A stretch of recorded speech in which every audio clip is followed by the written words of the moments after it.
Mesdames et messieurs, bonsoir. Nous sommes désolés déjà pour le retard que nous avons accusé aujourd'hui. Je pense que la grande pluie aussi qui s'est abattue sur Paris aujourd'hui a empêché certains de nos compatriotes d'être là. On va faire avec le nom qu'il y a. Donc aujourd'hui, nous avons organisé une rencontre citoyenne sous l'impulsion de Landry Amy Washington venu des États-Unis, qui a tenu à nous faire partager la présence, n'est-ce pas, de François Ngwa, qui est un artiste gabonais, icône de la musique gabonaise, que personne n'ignore. C'est moi, il y avait. Valérie Ondo Ebe, qui est qui fut international gabonais de football, capitaine de l'équipe Azingo, et ensuite des Panthères du Gabon, que personne n'ignore également. Nous avons bien entendu lui-même Landry Amy Washington, activiste gabonais de renom, dont on ne peut plus faire la présentation sous peine voilà, de faire des reliques. Et Wilfried, Messire Wilfried Na, qui est un ancien international gabonais de basketball, activiste et homme politique, puisqu'il a été pendant quelques années délégué du PDG à Londres. D'accord. Oui, fédéral du PDG à Londres, c'est ça? Oui, mais je ne sais plus. Et non, il a été, c'est que tu ne serais pas là.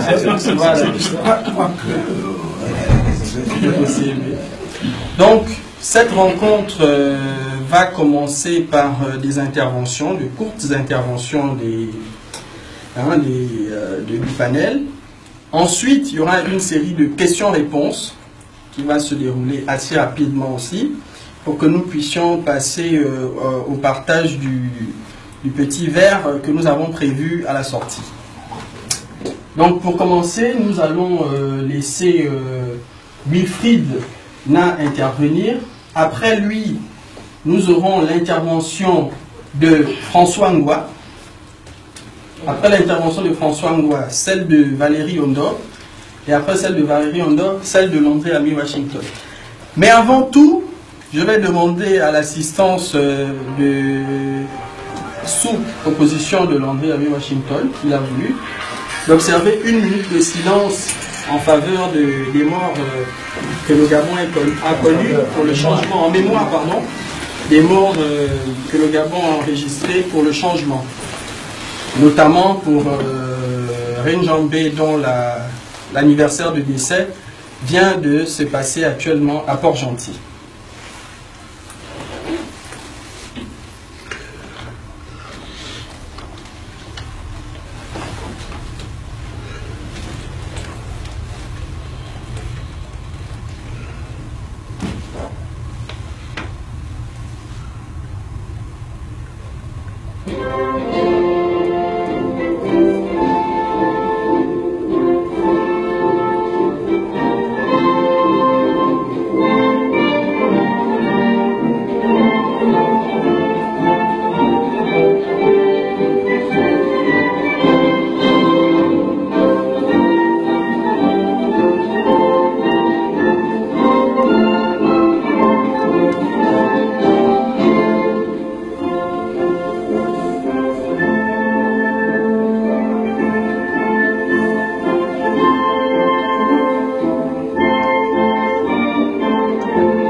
Les interventions vont débuter avec celle de Wilfried Nack. Je dois me lever, je Même assis.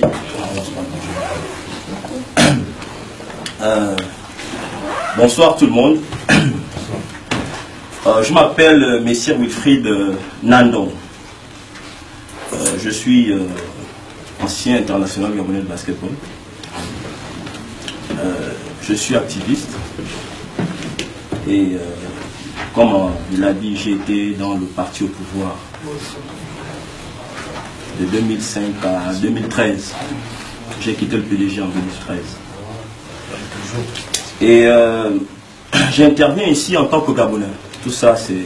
J'interviens ici en tant que Gabonais, conscient de la situation catastrophique que nous vivons tous dans notre pays, en tant que personne déterminée à faire changer les choses, comme c'est le cas pour beaucoup d'entre nous.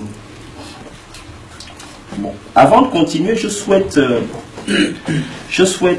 adresser la bienvenue à notre frère Landry, qui séjourne en France avec nous depuis près d'une semaine déjà, et qui est venu des États-Unis et qui a tenu à organiser, à partager et à échanger avec nous l'actualité de notre pays. Landry, abonne, comme on dit chez nous. Hein? Merci. Je tiens également à manifester l'honneur et la fierté qui est la mienne de tenir cette cause, d'être parmi les intervenants de cette causerie, entouré de deux illustres personnalités de notre pays qui ont marqué mon enfance. Il s'agit de M. François Ngwa, qui est un oncle, qui est une grande personnalité de la musique gabonaise, qui n'est plus à présenter. Mais aussi de M. Valérie Ondo, c'est comme ça qu'on l'appelait. Hein? Ancien international gabonais de football, capitaine des Panthères. À l'époque, c'était à Zingo. Chez nous, on dit ma famille n'a pas. Merci. Merci d'être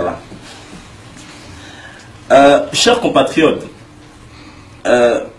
l'heure est gravissime. Il y a un proverbe africain qui dit que lorsque dans un village, vous voyez un sourd-muet, le sourd-muet du village intervenir dans une assemblée, ça veut dire qu'il y a des choses, ça veut dire que le village ne va plus bien. Qu'est-ce que j'entends par sourd-muet? C'est-à-dire que lorsque vous voyez des personnes qui n'avaient pas l'habitude de parler, comme des illustres personnalités que vous voyez là, ça veut dire qu'il n'est plus l'heure de se taire. Nous ne pouvons plus rester comme ça, taciturnes, et nous dire que, voilà, vous avez, moi j'observe la politique gabonaise depuis pas mal de temps, depuis plusieurs années. Je n'ai jamais vu M. François Ngwa décider de prendre la parole. Je connais, en l'ayant regardé pendant des années à la télé, je n'ai jamais vu mon grand frère ici, Valérie Ondo, prendre la parole. Ça veut dire que ça ne va plus chez nous. Il n'est plus l'heure de se taire. N'est-il pas temps de nous lever comme un seul homme et de nous mettre sur le chemin de l'alternance et du développement général de notre pays? Combien de temps allons-nous laisser les autres continuer de prendre des décisions concernant notre village à notre place? Ça fait 50 ans que ça dure. Et les autres actuellement, et les choses actuellement vont de mal en pis. En ce moment, rien ne marche au Gabon. Je n'apprends rien à personne. La santé, c'est zéro, ça ne marche pas. Les gens meurent, nos hôpitaux sont des mouroirs. L'éducation, ça ne va pas. C'est zéro. Les enfants ne vont pas à l'école. Grève par-ci, grève par-là. On enferme les étudiants lorsqu'ils revendiquent des droits. La sécurité des biens et des personnes, zéro. Le braquage. Moi, je viens de passer 1 an et demi à Libreville. J'ai fait la route, je suis allé à l'intérieur du pays. Ça ne marche pas. C'est zéro. L'entrepreneuriat et le secteur productif, zéro. Zéro. On ne peut pas créer un climat des affaires lorsqu'il n'y a pas de classe moyenne. Tu vas vendre à qui? Les riches achètent en Occident, les pauvres n'ont pas d'argent. La classe moyenne qui devrait être celle qui fait tourner l'économie pour les entrepreneurs, elle est inexistante, sinon mourante. Elle est en train de mourir. Le chômage. Le Gabon n'a jamais connu un tel chômage. Jamais. Le climat des affaires est inexistant. La justice est aux ordres.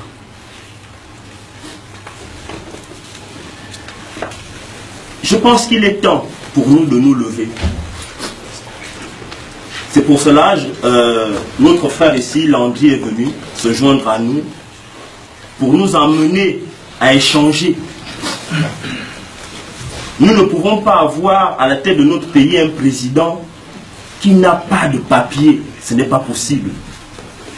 Qui a du mal à justifier sa filiation. Lorsque la police t'arrête à Libreville, moi qui viens, comme beaucoup d'entre nous, la première chose qu'on te demande, c'est ton permis, tes papiers. Ici en France, c'est la même chose. Beaucoup d'entre nous pensons que, comme nous sommes en France, ça ne nous concerne pas. Mais ce n'est pas le cas. Nous devons, avant de partir, je pense que c'est la raison pour laquelle nos grands frères qui sont ici prennent la parole, ont décidé d'intervenir.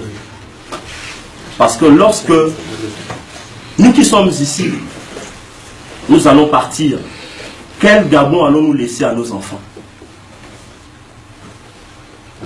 Le pays dans lequel nous séjournons a été attaqué pendant la guerre mondiale. Tout le monde, tous ceux qui sont propriétaires de ce pays-là se sont battus pour libérer leur pays. Ils n'ont pas attendu que quelqu'un vienne d'ailleurs. Il est de notre devoir de nous lever pour nous battre et libérer notre pays. C'est extrêmement important. Il y a un moment où on dit non. Je vais terminer en disant ceci. Lorsqu'un homme, nous tous nous qui sommes là, nous avons des relations. Beaucoup d'entre nous ne sommes pas à notre première relation. Lorsqu'un homme et une femme se mettent ensemble et que l'un maltraite l'autre, l'objectif de la personne maltraitée est de demander le divorce. Alors, lorsqu'on demande le divorce, on ne te demande pas de savoir est-ce que la personne qui viendra après sera meilleure que ton mari ou que ta femme qui te maltraite. On prononce le divorce. Même si la personne qui vient après est plus méchante ou quoi que ce soit, on va encore divorcer. C'est ça l'alternance. On ne peut pas garder la même famille après 50 ans. Surtout qu'après 50 ans, il n'y a aucun résultat. Ça va de mal en pis. Il faut à un moment donné dire non. Dire non. Non et non, ça suffit. Donc, ce que moi, personnellement, j'attends de nous, c'est la prise de décision. C'est la mobilisation. Parce qu'on observe qu'un coup de force se prépare au Gabon. Ne pensons pas que ce qui est arrivé chez les autres ne peut pas arriver chez nous. Il y a un prix pour la liberté. Il faut qu'on se batte, il faut qu'on tous ensemble nous disons non à la personne qui est là. Je ne suis pas venu dire à quelqu'un de voter l'un ou l'autre. Nous ferons notre vote après. Pour l'instant, la priorité c'est d'enlever Ali Bongo du pouvoir. Pour plusieurs raisons. Chacun a sa raison. Chacun d'entre nous a une raison pour ne plus vouloir Ali Bongo. Je vois François Hollande ici. En ce moment, il est en train de faire le bilan de son mandat. Ali n'a pas commencé le bilan de son mandat. Depuis, il ne dit rien. il parle de celui-ci, il parle de celui-là. À quel moment il va nous dire qu'en 7 ans, voilà ce que j'ai fait pour le Gabon, voilà. Appeler un autre opposant, dire on passe à la télé, pose-moi les questions sur mon bilan, je me justifie. Donc voilà un peu, chers frères, chers compatriotes, le petit message que j'avais à adresser. Non pas seulement à vous, mais à moi-même, devant vous. Donc, je vous remercie et on continue. Merci.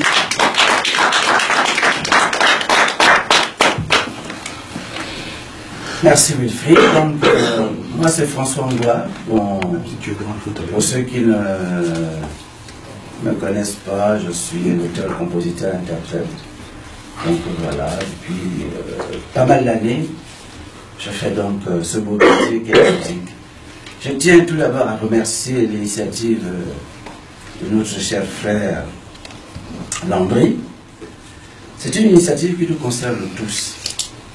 En fait, Landry n'est pas venu animer une discussion, il est venu pour parler un petit peu comme chacun d'entre nous devrait parler. Il faudrait qu'on se sensibilise les uns les autres. Il y a quelque chose vraiment qui va se passer dans notre pays. Et je crois qu'on ne peut plus laisser les choses continuer ainsi. Wilfried a quasiment résumé la situation. Je crois que la situation du Gabon, tout le monde la connaît un peu. Il y a plein de choses dont on se plaint. Et on ne se plaint pas de ces choses-là seulement depuis le mandat d'Ali. Ça fait longtemps, moi qui suis, je dirais par exemple, je crois que je suis le plus âgé ici dans la salle. J'ai vu des septennats passer.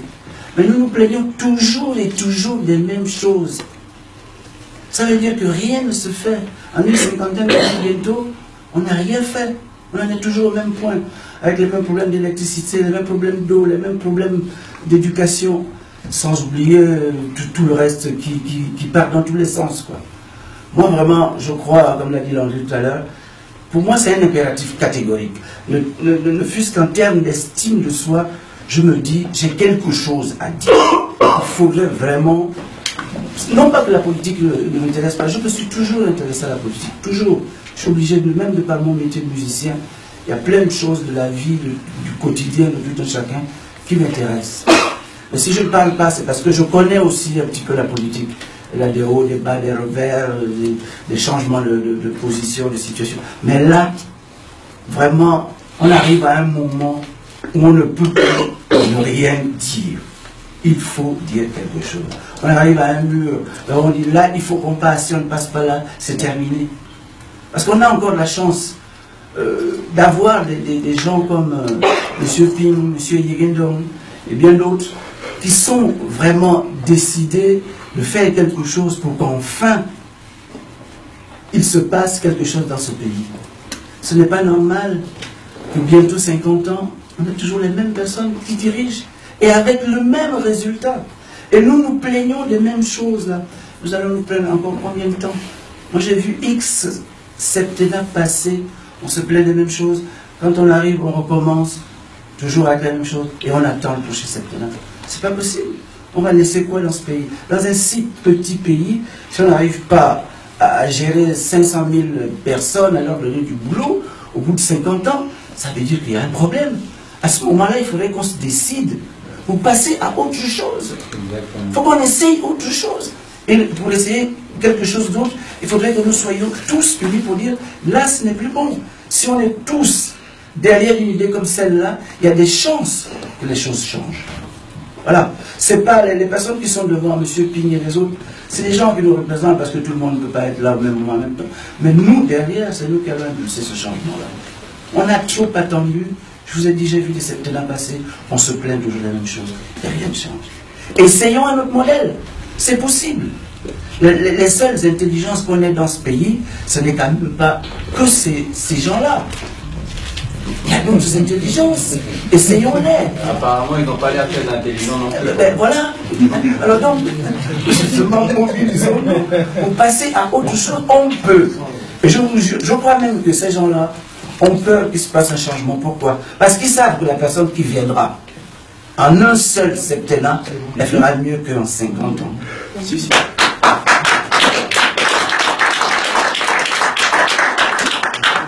Donc voilà les gars, on est là pour se serrer les coudes, on est là pour se soutenir les uns les autres. L'Henri a eu une bonne initiative, j'espère qu'on aura d'autres occasions comme ça pour échanger et pour que vraiment le septennat qui arrive là, on le commence sous d'autres auspices, quoi. Hein? Voilà. Là, j'ai regardé un petit peu les réseaux sociaux, je vais terminer dessus parce que...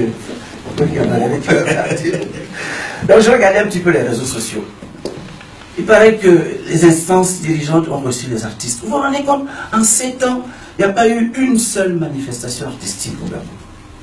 En 50 ans, on n'a pas une seule maison de la culture au Gabon. On fait venir des gens à coups de milliards de machins. Mais notre culture, elle est où? À défendre où? J'entends même que Total va déménager l'immeuble où ils sont là, l'immeuble Orlando. Ça voudra dire que ça s'ouvre, le musée ne sera plus là. On n'a pas de musée dans un pays. On n'a pas de maison de la culture dans un pays. Mais on va où là? Qu'est-ce qu'on fait? J'entends les économistes dire qu'on est peut-être à 60% d'endettement. Qu'est-ce qu'on a fait de cet argent-là? Sachant qu'on a 3 000 milliards de budget chaque année. On a fait quoi? Moi, je ne suis jamais allé au Gabon autant que depuis 2009. Mais c'est toujours pareil. Il y en a qui me disaient là-bas, on ne te voit plus sur la scène musicale. Je suis allé, Vivi, il est là, plus d'une fois, depuis 2009. Je suis au Gabon, j'ai payé mon billet, je me loge et tout. On me propose 500 000 francs pour faire une soirée de toute une nuit avec 13 musiciens. Oh, voilà le budget qu'on a, fête nationale. Est-ce que c'est pas possible? À côté de ça, on fait venir des gens à coups de milliards. Moi, je n'ai rien contre que les grands artistes viennent chez nous. Au contraire, il faut qu'on voit les grands artistes, il faut qu'on voit, qu'on les côtoie de près pour voir un petit peu le chemin qu'il nous reste à parcourir. C'est important d'avoir de grands artistes. Mais nous aussi, on doit montrer à ces artistes-là ce qu'on a chez nous. Ça n'existe pas. On va continuer comme ça. J'entendais un dirigeant du pays l'a dit il n'y a pas longtemps. Lui, on a, parce que les journalistes lui ont demandé s'il y avait une salle, une salle de spectacle pour les artistes. Il a répondu oui, le ministère de la Culture a une petite salle. Le Gabon mérite une petite salle. On doit avoir un bâtiment où on dit c'est ici, le bâtiment de la culture, en dehors même, indépendamment du ministère. On présente notre culture où? Moi, je suis allé jouer au CCF une fois, et puis je me suis... Parce que à l'époque, le directeur du CCF, c'était un ami. Mais c'est la seule et une fois que je suis allé jouer là. Je ne peux pas continuer à aller présenter ma culture dans le Mandjaï blanc. Mon Mandjaï où?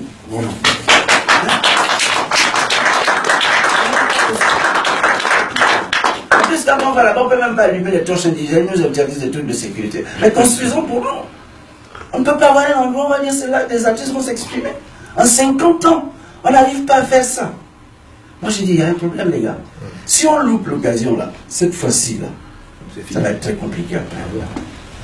Voilà, vraiment, je vous remercie d'être venu, même si on n'est pas nombreux. Le plus important, c'est que les gens se rejoignent et que les gens puissent discuter et échanger.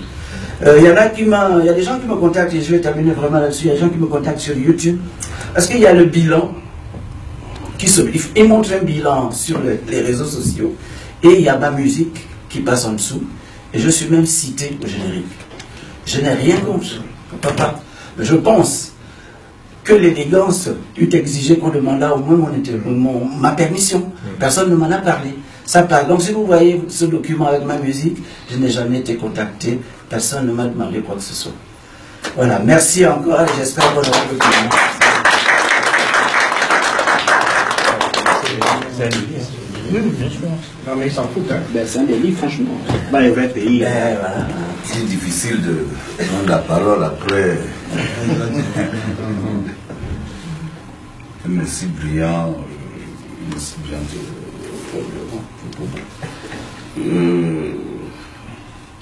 je m'appelle Valérie Odoebel. Comme Andy l'a dit, ancien sportif, ancien encadreur.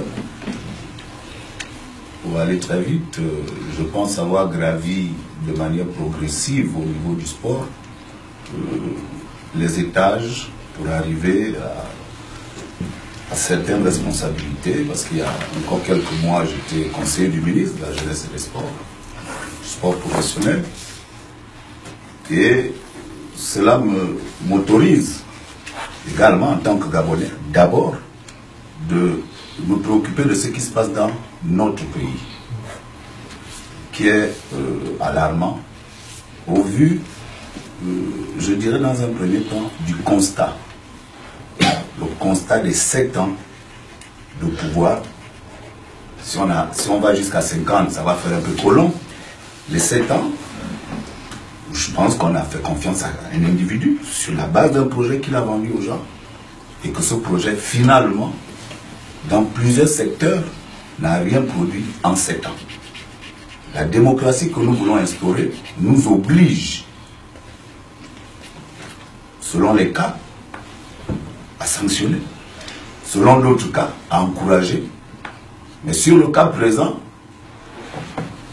les méfaits sont tellement graves qu'il faut que pour instaurer cette démocratie, nous commencions à sanctionner celui-là ou ceux-là. Ça ne veut pas dire que nous sommes contre quelqu'un. Gabonais, nous le sommes, Gabonais, nous le resterons.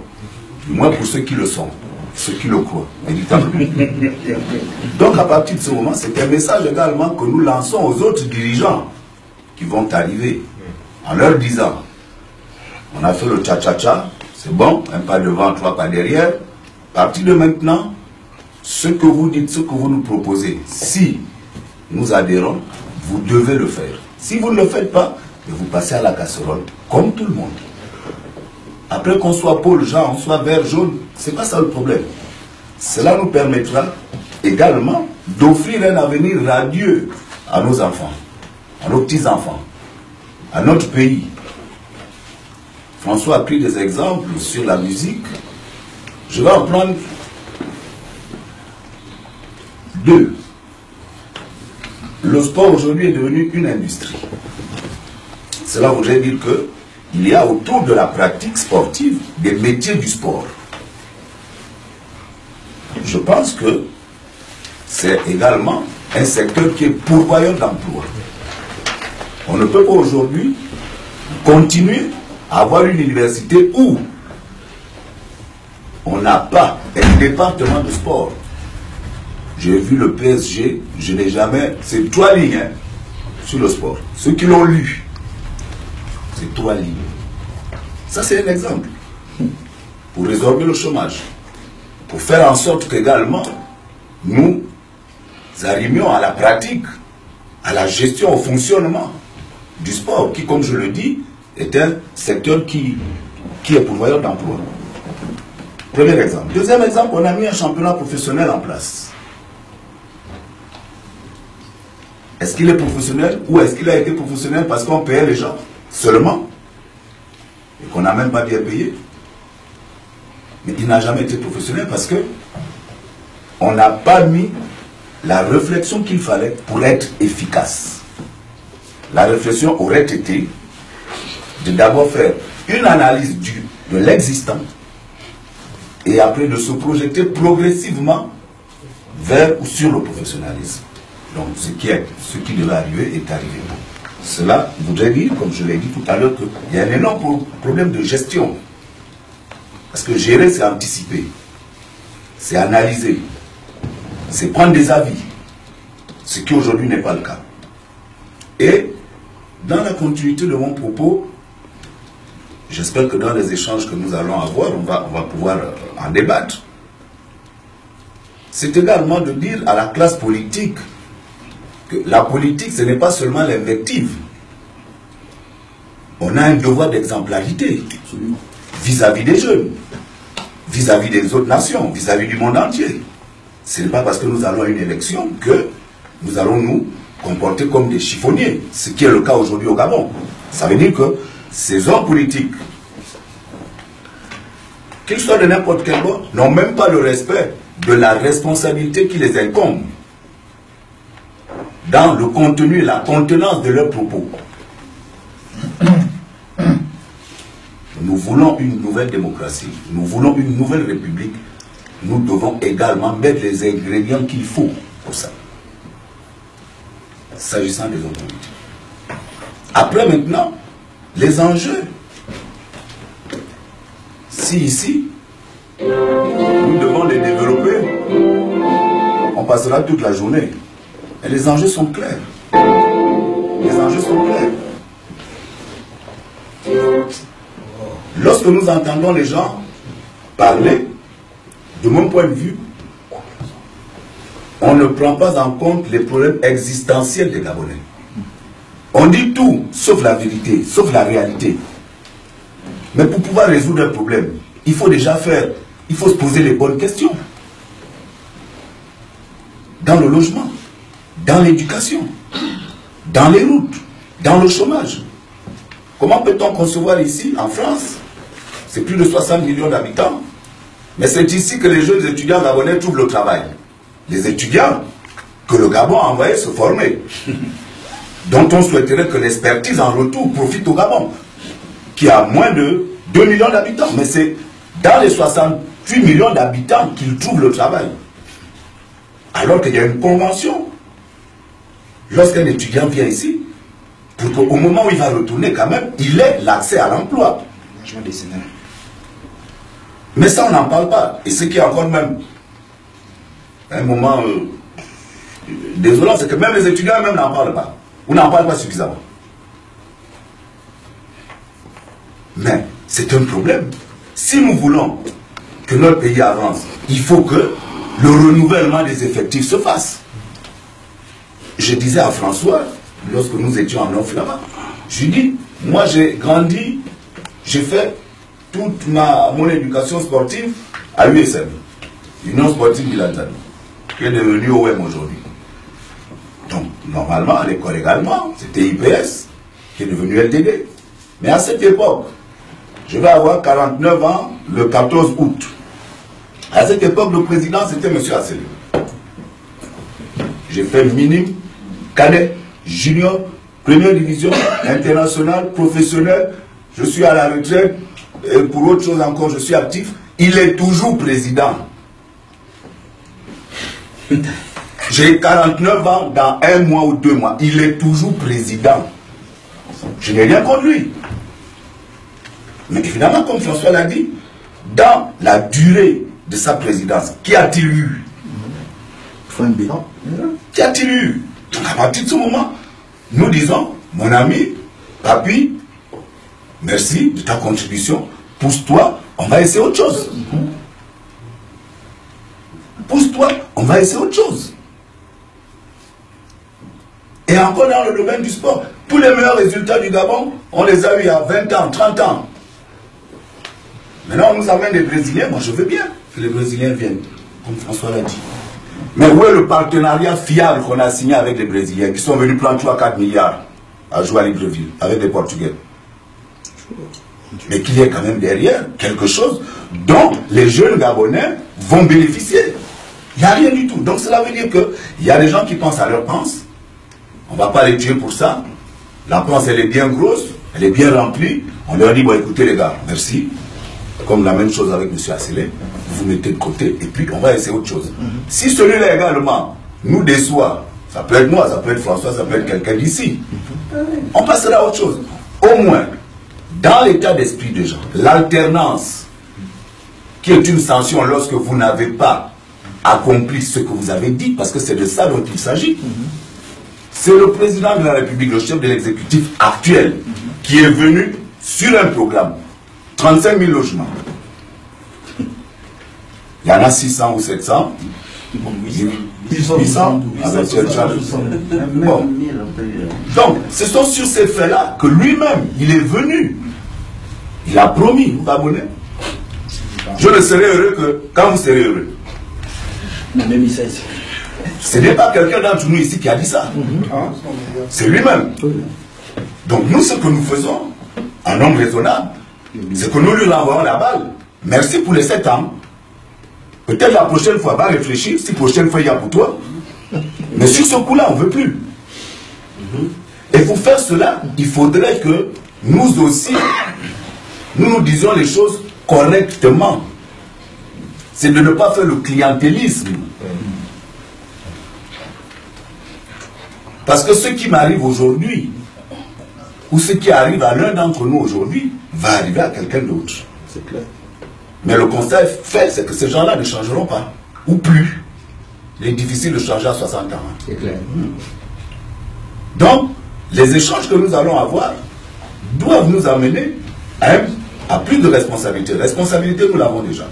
À plus de mobilisation. À faire prendre conscience aux gens que nous avons entre nos mains, dans nos têtes, la possibilité de faire en sorte que ça change. Par le droit du vote, si vote il y a, ou par le droit d'autre chose, si telle est la voie qui sera choisie. Et pour terminer, quand on parle date de naissance, il faudrait qu'on sache un certain nombre de choses. Moi, je suis né à l'étranger, notamment en France. Qu'est-ce qui se passe dans la procédure pour la transcription d'un acte de naissance? Parce qu'on parle de beaucoup de choses, mais comme je l'ai dit, on ne dit pas la vérité. C'est-à-dire que le président de la République, il a changé de nom 3 fois. À la base, c'était Alain Bernard. Après, c'est venu Ali Bongo. Quand je dis Alain Bernard, il y a Bongo qui suit. Donc cela voudrait dire que dans la procédure, il faudrait qu'il fasse une demande au tribunal de première instance de Libreville qui lui donne une ordonnance pour changer son nom. S'il a changé de nom 3 fois, il doit avoir les 3 ordonnances. Exactement. Il doit avoir les 3 ordonnances. Il doit avoir les 3 ordonnances délivrées par la mairie du 1er arrondissement, tel que le stipulent les textes qui font de nous des Gabonais. Parce que nous sommes tous régis, réglés par ces textes-là. Après, évidemment, s'il y a un problème de filiation, comme cela se trouve aujourd'hui, ce n'est pas un avis de naissance. C'est une copie intégrale d'acte de naissance qu'on lui délivre. Que nos parents, s'ils sont nés dans les années où nous étions une colonie française, que n'importe qui ici peut demander. S'agissant de son parent, bien évidemment. Donc, à partir de ce moment, que les Gabonais, pour certains qui ne comprennent pas bien, ne nous disent pas que ce n'est pas un problème. C'est un problème.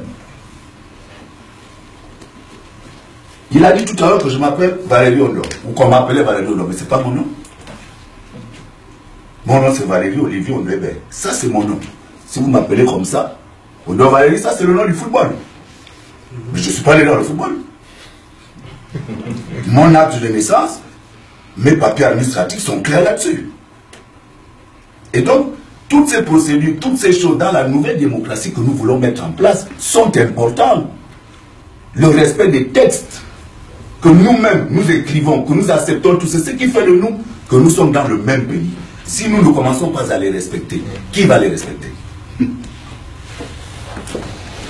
Donc, chers frères, voilà, en ramasser ce que moi j'avais à dire, et que, pour terminer, que ce n'est pas un problème que nous avons avec des individus, non. C'est un problème que nous avons avec nous-mêmes. En se disant, vaut mieux tard que jamais. Surtout quand on a déjà une certaine expérience du passé. De ces choses-là. Et nous avons tous les éléments, nous connaissons les ingrédients à mettre pour que nous arrivions à donner au Gabon les dirigeants qu'il mérite. Merci.